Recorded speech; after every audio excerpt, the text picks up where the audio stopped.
রাজধানীর কারণ বাজারে আছেন সহকর্মী তারেক মাহমুদ সুজন। সপ্তাহান্তে বাজারের পরিস্থিতি জানাতে সরাসরি যুক্ত হব তার সঙ্গে। তারেক, নিত্যপণ্যের দাম কেমন দেখছেন, আমাদেরকে বিস্তারিত জানাবেন।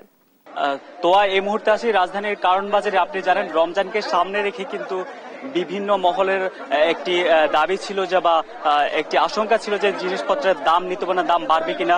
তবে আমরা এখানে এসে এখন পর্যন্ত দেখতে পেরেছি, ক্রেতা এবং বিক্রেতাদের সাথে কথা বলে যেমনটা জানতে পেরেছি, এখন পর্যন্ত আসলে সে অর্থে আসলে বাজারে দাম বাড়েনি এবং সবজির দাম অপরিবর্তিত রয়েছে।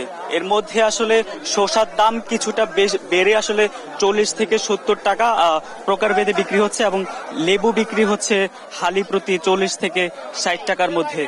এর মধ্যে যেমনটা দেখছি না, আসলে ফুলকপি আগের দামই 20 থেকে 30 টাকা, বাঁধাকপি একই দামে বিক্রি হচ্ছে, টমেটো বিক্রি হচ্ছে 30 থেকে 40 টাকা।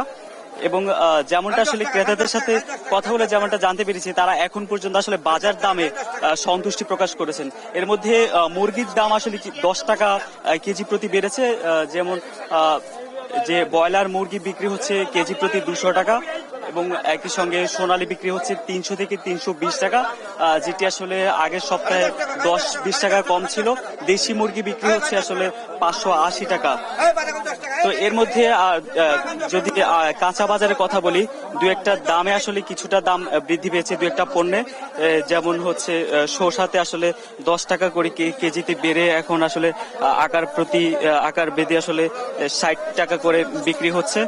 তো সার্বিকভাবে আসলে যেমনটা আসলে এখানকার যে ক্রেতা বিক্রেতাদের সাথে কথা বলে যেমনটা জানতে পেরেছি, এখন পর্যন্ত তারা এই নিত্যপণ্যের বাজারে আসলে সন্তুষ্টি প্রকাশ করেছেন আমাদের কাছে।